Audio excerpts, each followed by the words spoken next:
So, Will, I was talking with one of my clients, and they were concerned that they were gaining weight, and they're trying to do one of those low carb diets or no carb diets. Yes. And just wondering what you thought about that. Okay, I'm only going from experience on training people. Carbohydrates are not the enemy. I've lived in Japan, I've lived in Italy, and I've been in countries where, like I said, in Japan, we ate rice every day. It's a carb. In Italy, we ate pastas and breads every day. They're both a carb. Carbs do not make you fat. I repeat, carbs do not make you fat. If you look at all of these other countries, especially in the Asian countries, whereas people were eating these carbs all the time, they were small people until McDonald's moved in, and then it hit them because it's an incomplete food. The reason why we want to look at carbs and say we gain weight, gaining weight is not your enemy. You want to gain muscle.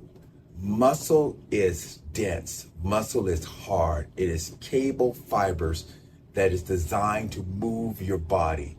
If your muscles are weak and pliable to an extent, they will tear and they will not pick you up. I always say, muscle moves the body carries fat. So when we come in and we're trying to lose weight, what happens is these people go on low carbs, and the carbs are the fuel source for the muscle. Here's an example. I have an army. I have an army of 50,000 men. I must feed that army to keep them strong. It's going to cost a lot of money and a lot of food to keep them strong. If I don't feed the army, I will get sickness, I will get weakness, and I will get death. So it would not matter if I had an army of 50,000 because they would not be able to do or defeat a smaller, healthier army.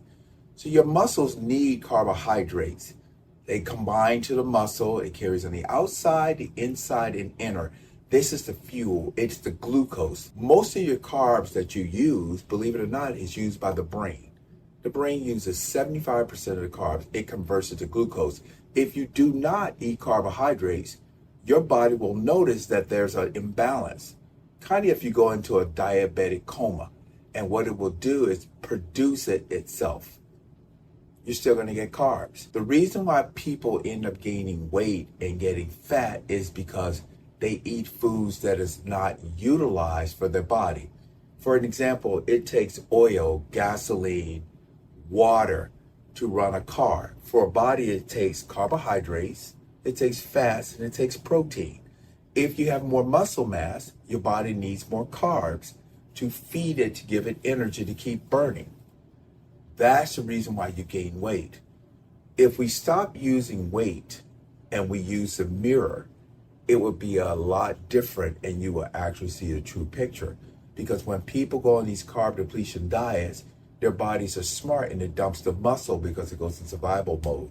And you'll notice they get headaches, they get weaker, they get saggier, and they fit in clothing, but still they don't want to go into a bathing suit. Here at Better You, I train people so they can look good in a thong two-piece bathing suit. That's the case. Who cares how much you weigh? You look at many of the bodybuilders that you have out there, by standard, they're overweight. When I was in the Navy, I was overweight by 100 pounds, but I had less body fat because I had more muscle mass. So forget the scale, because no one is going to watch you when you come into the room and ask you to step on the scale. As a matter of fact, the best compliment I've had one of my clients give, they went from a size 16 to a size 0. And everyone thought, wow, you lost 30, 40 pounds. And she said, no, I gained 7. That's when you know a physique is quality. So don't think about the scale. Feed the body, feed it good carbs, complex carbs, and not these sugary carbs like breakfast, cereals, and Pop-Tarts, which is some of my favorite, and ice cream and junk food. Eat foods that are complete. Use the energy from the carbohydrates and train, and the carbohydrates will help you recuperate. You'll find yourself stronger. You will think clearer, not being a depression, and be able to stand up and sit down without having any aches and pains. For now, if you have any more questions, don't hesitate to ask us, and we'll be happy to let you know. We are the people that refuse to be feeble. I said, yeah, we are the people that refuse to be feeble. I said, yeah, we are the people that refuse to be feeble. I said, yeah, we are the people that refuse to be feeble.